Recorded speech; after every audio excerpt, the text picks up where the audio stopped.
Ah ouais. Vous avez fait un grand méchoui, c'est ça?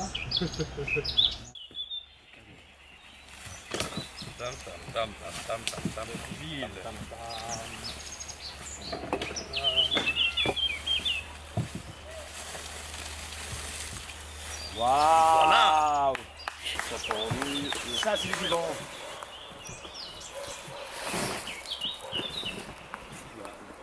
Je vais gérer par rapport à comment tu peux gérer.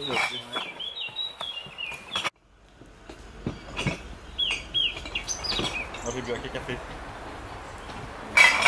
Ah ouais, il fait chaud ici. Contrairement à ce pays de merde où il fait tout le temps. Il fait 20 degrés. Il y a une prise ici. Il n'y a pas de prise là. Vous avez besoin d'électricité? Mais en fait c'est le trône, on peut le ramener là-bas où il y a de l'électricité. Donc si c'est short, il y a une rallonge, on ira là-bas. Mais pourquoi il fonctionne sur batterie comme ça? Non mais j'ai un pistolet à colle pour remettre l'électricité dessus. Ah! C'est bon, c'est notre trône. C'est pas que tu vas être mal à l'aise sur le truc. Bah ouais, mais. Vas-y, mais de toute façon tu étais assis. C'est fait, t'as brisé le sacré. Enfin, moi je sais pas. Oulala! Ouais, justement. Ah! Ah oui, oui, oui. Oula! Ah ouais. Eh ben voilà.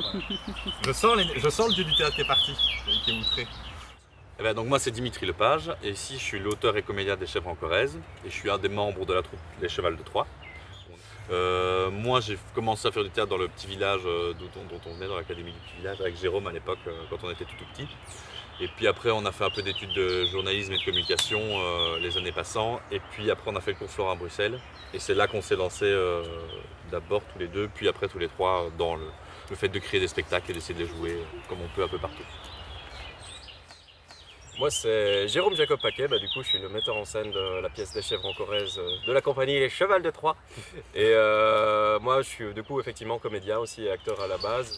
Mais effectivement je fais de la mise en scène et de la réalisation aussi. Et ici dans la compagnie c'est plutôt mon rôle. Du coup moi c'est Mathieu Laviolette et je suis le troisième larron de la compagnie des Chevals de Troyes. Alors moi, pour le coup, du coup, je n'ai pas intervenu dans le processus artistique du spectacle que vous allez voir tout à l'heure, mais je suis là en mode soutien au niveau logistique, communication, etc. Et sinon, moi, j'ai eu la chance de pouvoir rencontrer un metteur en scène à l'époque avec qui j'ai commencé à travailler, qui fait que de fil en aiguille, j'ai aussi travaillé dans le monde du théâtre et par après retrouver mes deux comparses de toujours pour créer le collectif et commencer à créer des projets en tout genre. Babylone.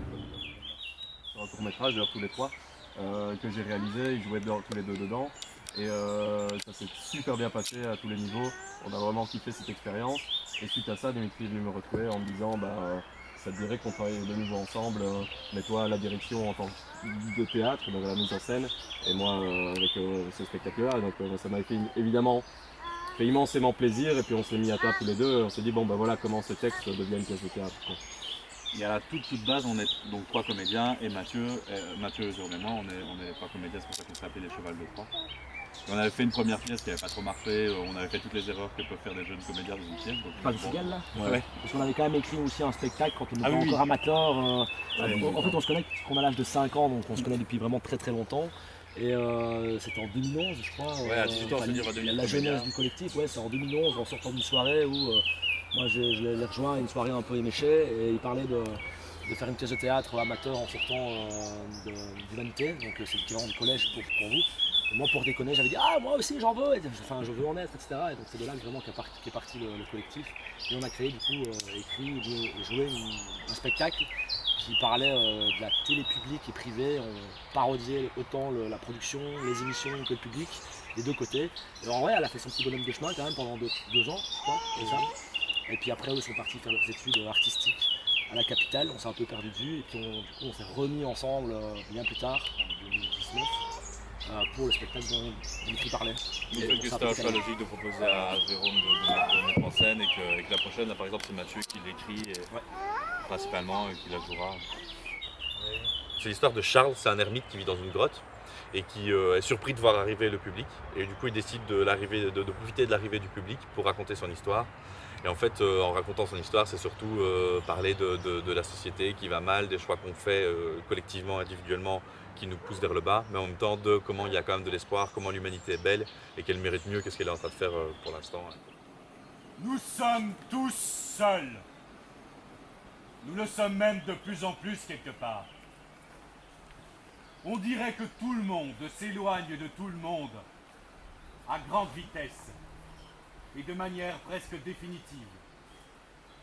On dirait en tout cas que tout s'éloigne de tout le temps. Les galaxies s'éloignent les unes des autres. Les systèmes solaires s'éloignent les uns des autres. Les planètes, les continents, les nations. Les gens cherchent désespérément à s'éloigner les uns des autres tout en prétendant le contraire. Et donc c'est un spectacle que j'avais vu qui s'appelait Gilbert sur scène, avec un super comédien belge que j'adore, où c'est un espèce de personnage qui est tout seul sur scène et qui raconte un peu sa vie. Et au début c'est un peu ridicule, c'est un peu un personnage comme ça de Dickeneck, comme on dit en Belgique, donc un personnage un peu goofy comme diraient les jeunes, qui est plus drôle qu'autre chose, mais plus le spectacle avance, plus on se rend compte qu'en fait derrière cette drôlerie de façade, c'est plutôt un personnage qui est triste. Parce qu'il est pas normal, il n'est pas exactement comme le moule voudrait qu'il soit, et il n'arrive pas à trouver sa place, et en fait plus le spectacle avance, plus ça devient touchant dans ce sens-là. Et donc ça c'était mon premier truc, je me suis dit un jour je vais écrire un spectacle avec un personnage comme ça, de clown triste, de personnage touchant en décalage. Ça aussi un prétexte pour parler de plein de choses sur notre monde, notre société, comment elle va mal, comment je pense que l'humain est plus beau que ce qu'il fait pour l'instant, qu'il mérite mieux. La nuit des plages, les arbres voient la lame de mon visage, glisse la souillure des injures. Je dis au vent l'histoire de ma chevelure qui m'habille et me rassure.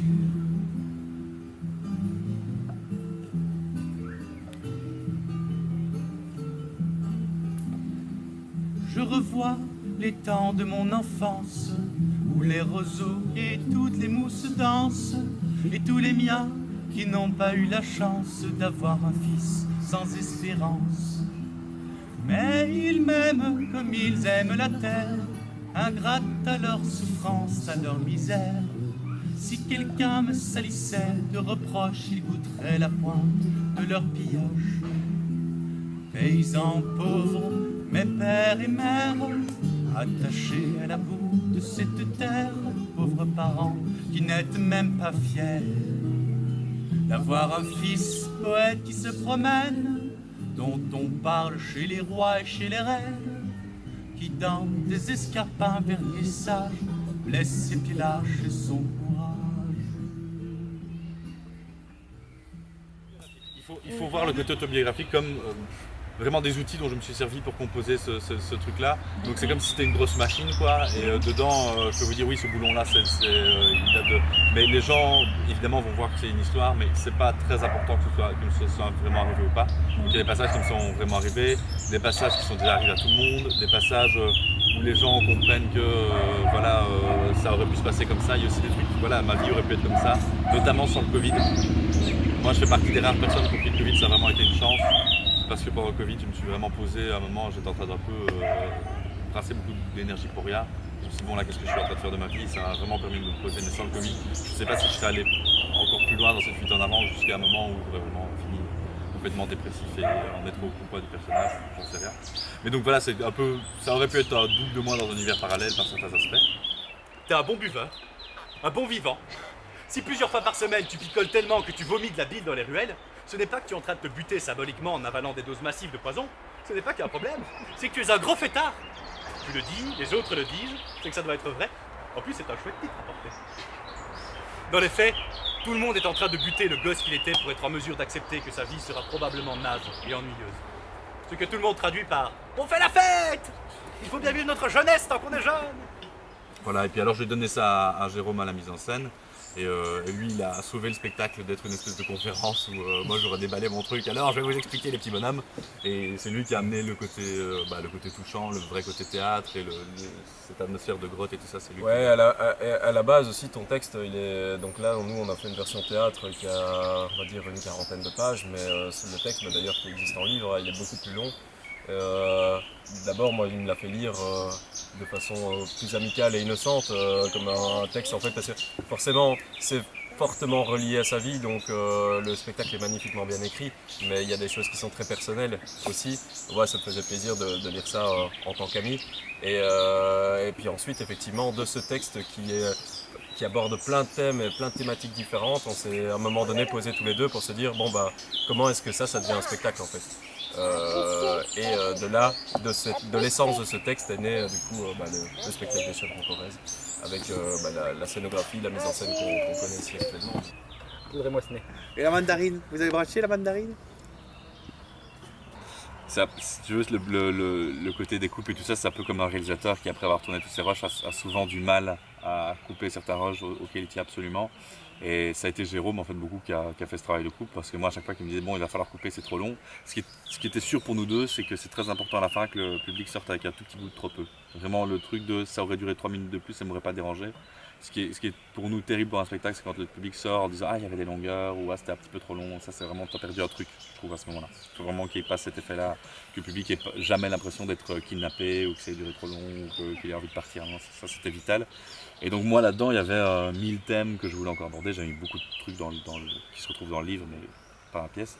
Et Jérôme m'avait dit, bon bah il faut faire des coupes. Et moi j'avais fait des coupes à base de, je coupe une demi-phrase là, je coupe 4 mots là, mais ce qui évidemment ne faisait pas au total assez de temps coupé pour que ça permette vraiment de diminuer la longueur de la pièce. Et puis un jour, il y a eu vraiment le truc de bon, bah, ce thème-là, on va vraiment le dégager, donc paf, c'est un paragraphe qui dégage, et puis ce thème-là aussi, et ce thème-là aussi. Et parfois, c'est vraiment, pour l'auteur en tout cas, c'est vraiment dur parce que c'est des thèmes auxquels je crois et qui sont importants. Notamment, il y avait tout un passage, je parlais d'un livre que j'aime beaucoup et qui a aussi beaucoup influencé mon écriture. Et je lisais un passage sur scène et tout ça, ça on a fini petit à petit par le dégager. Pour le côté quatrième mur, c'est pas vital pour moi d'avoir une pièce qui casse le quatrième mur. Pour moi, c'est important dans celle-ci parce que c'est vraiment un rapport que le public a avec le comédien et vice versa. Enfin, c'est le personnage qui raconte ça au public et c'est parce que le public est là que le personnage raconte ça. Et d'ailleurs, dans la version du livre, c'est pas raconté de la même façon. Le personnage écrit une lettre et du coup, c'est pas la même fin parce que n'ayant pas pu voir et parler à des êtres humains, il n'a pas la même fin du truc. Là, il y a quand même un impact sur le fait qu'en fait, il finit par parler à des êtres humains et que ça change quelque chose en lui aussi. Et ça, c'est évidemment quelque chose qui vient notamment du Covid et de là où on a réalisé encore une fois qu'on avait absolument besoin de se voir et de se parler. Et donc là, c'est pour ça que cette pièce qui en fait est une pièce quand même qui sort quelque part du Covid aussi, c'est une pièce où le personnage s'adresse aux gens, mais il y a des pièces qui sont ultra belles et où les personnages cassent pas le quatrième mur et qui marchent aussi. La magie de l'illusion a disparu.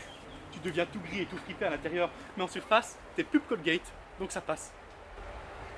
Elle est loin la biche au regard doux et surpris de ton enfance. Tu n'as absolument plus aucune idée de ce que tu fous là au juste. Un vertige terrible. Et quand je dis ce que tu fous là, je veux dire là. Je voudrais du soleil vert, des dentelles d'étayères, des photos de bord de mer, dans mon jardin d'hiver. Je voudrais de la lumière, comme en Nouvelle-Angleterre. Je veux changer d'atmosphère dans mon jardin d'hiver. Ta robe à fleurs sous la pluie de novembre, mes mains qui courent, je n'en peux plus de t'attendre. Les années passent, qu'il est loin l'âge tendre, nul ne peut nous entendre. J'ai l'impression que ça devrait couler de source et qu'en même temps, c'est une chose dont on parle assez peu, mais ça a à voir de nouveau avec le monde capitaliste et tout ça. La façon dont les grands entrepreneurs créent un mythe autour du fait qu'ils ont une idée lumineuse qui est sortie de leur chapeau. On a cette idée de Steve Jobs et compagnie, Elon Musk et tous ces débiles-là, qui en fait n'ont jamais rien inventé, mais tirent leur fortune du fait que les gens croient qu'ils ont inventé des choses. Et donc du coup, ont intérêt à faire croire que l'idée vient le jour d'une personne toute seule, mais moi je crois vraiment profondément que en fait il y a une espèce de bain d'humanité comme ça dans lequel on chope des choses à la volée qui émanent de ce que tous les autres ont dit, écrit, pensé. Donc moi je crois la base de chez base de mon processus créatif, c'est d'abord de lire beaucoup, d'écouter beaucoup ce que les autres disent. Ça va être de voir un film et subitement de prendre une claque et que ça me parle et que ça résonne, une corde résonne en moi à cause de ce film. Ça va être écouter, j'écoute beaucoup de conférences par exemple d'historiens. Là en ce moment j'ai énormément écouté Johann Chapoutot, qui est un historien du nazisme en partie, mais aussi de l'ère moderne et qui a vraiment une façon de parler aussi du récit de notre époque, de notre regard sur le monde et tout ça, qui est très impactante et qui donne envie après d'en faire des choses et de récupérer des bouts de ce qu'il dit pour... Et pareil, des auteurs comme Alain Damasio, ils m'ont beaucoup aidé dans mon processus créatif. Et en fait, donc j'ai cette première étape où c'est beaucoup je vais attraper au vol tout ce qui passe et qui flotte dans l'atmosphère de la création humaine, on va dire, et le garder comme une éponge, et ça va macérer en moi longtemps. Et longtemps, quand je vais me promener dans la rue, je vais avoir des bouts de texte qui vont se faire dans ma tête, et puis je vais passer beaucoup de temps sur le même bout de texte dans ma tête à avoir l'air de le ruminer, et ça va peut-être durer quelques semaines, ça va peut-être durer quelques mois ou quelques années, puis un jour je vais me dire ok, là paf, j'écris. Et là c'est un moment qui est très particulier parce que c'est un moment qu'il ne faut pas laisser s'échapper, parce que si au moment où il y a vraiment cette envie d'écrire, on n'écrit pas, c'est un peu comme quand on a envie de dormir et qu'on ne dort pas, on loupe un cycle et puis après ça ne revient pas directement. Et c'est pareil avec l'envie d'écriture, on peut parfois se laisser aller à une espèce de flemme de je vais faire ça plus tard, et là on perd un moment précieux où on va en fait plus avoir envie d'écrire. Donc, il faut arriver à ce moment où il y a une urgence et un besoin d'écrire, s'y mettre. Et moi, quand j'arrive à ce moment-là, généralement, ça va très vite. C'est vrai qu'à partir des chèvres, et puis il y a eu l'ours, où il y a eu un nom d'animal, et puis on n'avait pas, à ce moment-là, j'avais pas conscientisé. Il se trouve que depuis, on a conscientisé et que la prochaine pièce s'appellera normalement, en tout cas le titre provisoire, c'est les rossignols du carnage, et qu'on garde cette espèce d'esprit où il y a des animaux dedans. D'abord parce que moi, j'aime bien utiliser les animaux comme des symboles.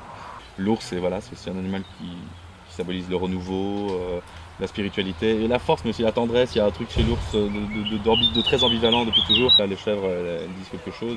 C'est un animal solitaire, autonome, indépendant, qui vit dans les montagnes. Mais je crois qu'il y a aussi un truc du fait que nous, on vient vraiment dans tout petit bled dans la campagne belge. Et qu'en fait, la nature est vitale pour nous. On a fait les scouts quand on était gosse et on a passé beaucoup de temps à gambader dans les bois et tout ça. Et moi, oui, le rapport avec la nature est absolument vital. Et c'est un truc qu'on perd un peu. Donc, si je peux ramener des noms d'animaux d'une façon qu'une autre, c'est un truc que j'ai envie de garder. Notre spectacle avorté où on était tous les trois s'appelait Au pays des cigales. Et il se passait en partie dans la région. Et curieusement, ces noms d'animaux sont toujours revenus. Mais je pense que ça a sens. En gros, il y a une expression française qui était surtout en vogue dans les années 60-70, des chèvres au Larzac. Sauf qu'en Belgique, on confond les régions de France. Et comme vous le verrez tantôt dans le spectacle, il y a vraiment un jour dans ma vie, mon père m'a dit bon, au bout d'un moment, soit tu rentres dans le moule, soit tu vas élever des chèvres. Il voulait dire au Larzac, mais il a dit en Corrèze parce qu'en Belgique, on dit des chèvres en Corrèze. Ce qui nous amène des scènes assez cocasses pendant le tractage à Avignon. Les Corréziens viennent nous trouver. Mais il n'y a pas de chèvre en Corrèze. C'est nul la Corrèze. Voilà. Le nombre d'enfants qu'on a entendu, mais il n'y a pas de chèvre en Corrèze. On dit en Corrèze, c'est nul. Pardon. Désolé, je t'ai pas prévenu pour le son. J'ai complètement saturé. Il est explosif comme garçon. Je me disais, mais c'est marrant parce qu'on tracte avec une chèvre en fait. C'est pour ça que ma mère a fait un peu Tim Burton comme ça. Et on a la musique de la chèvre qui tourne en boucle. D'ailleurs, on devenait fou à la fin d'Avignon. Et les gens Mathieu est la personne au monde qui a l'année passée écouté le plus souvent la musique de la chèvre. Mais tu sais, on a les statistiques de Spotify là. Parce qu'il tourne en boucle. Je suis la première personne mondiale à avoir écouté la chèvre. 3250 fois en 28 jours. Et à la fin, les autres gens qui tractaient étaient là. Ah non, pas encore. On peut dire que vous avez un champion du monde avec vous, les gars. Il y a une femme qui était. On était souvent au même endroit avec notre chèvre et notre musique. Et il y a une dame qui est descendue en disant j'en peux plus là. Ça fait 3 jours. Non, c'était là parce qu'ils entendaient la musique au loin et on voyait les têtes au loin. Mais évidemment, le public, eux, ne savaient pas, ils nous rencontraient qu'une fois, donc eux, ça les faisait rire, mais les autres tracteurs savaient qu'il y avait une bande qui était dépressif à la fin avec leur chèvre et leur musique de la chèvre. La fameuse chanson, La Cabra, On y est là. Avec Fleurette au loin. Les petits enfants qui montent sur la chaise et qui passent leur même moment de leur vie. On va passer derrière.